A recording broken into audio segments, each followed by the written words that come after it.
بسم الله الرحمن الرحيم. ترجمة برنامج قلبي اطمئن. وحين بلعبنا مانتا حلقة سيدية تمناد. حلقة سيدية تمناد وحي كساب سنتهاي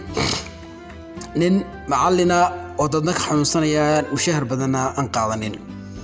قيس وحاو بلابيا برنامج كيسي خيريقها marka waxa uu rabaa inuu caawiyo nin miskiina marka hore ninka miskiinka wuxuu ku tagayaa gurigiisii albaabka ayuu ku garaacayaa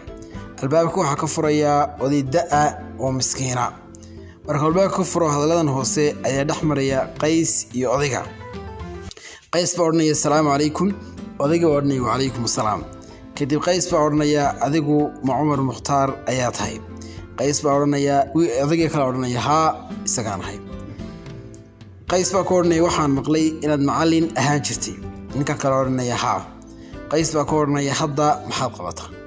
odayga kale ayaa oranaya hadda waxaan ka shaqeeyaa dugsi gaar loo leeyahay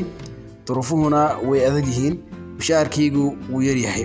gurigaan deganahayna waa kiro laba qof oo dhalina college ay ka qalin jabiyeen balse hadda wax shaqo labada qof midna ma hayo mid kamida labada qof ee dhalay lugta ayuu ka dhaawacan yahay waxana waajiba oo lagu taliyay inuu qalliin galo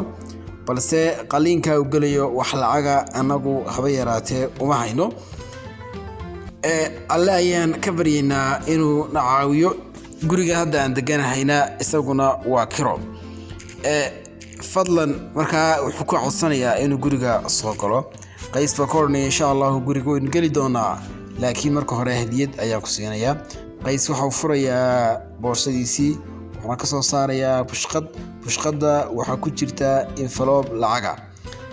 lacagtii buu eegaya odayga uu kornaya adigu uu furaya markuu furo odaygii wuxuu arkay lacagta una farxaya qays waxa uu sheegay lacagtan inuu inankiisa ku caawiyo oo dhakhtar ku geeyo wuxuu ku qaban karana uu ku qabto intaas kadib odayga uu farxaya markuu aad u farxo inkii ayuu qoranaya markuu qorayo wuxuu isku dayay markaa inuu umaad aliyo ilmo farxadeedna uu ilmeynaya isagoo faraxsan ayuu ka tagayaa meeshii uu ma dhawey joogay isagoo murugaysan oo waxba haysanin daqiiqada ka hor wax lacaga ma haysanin wax kalena ma haysanin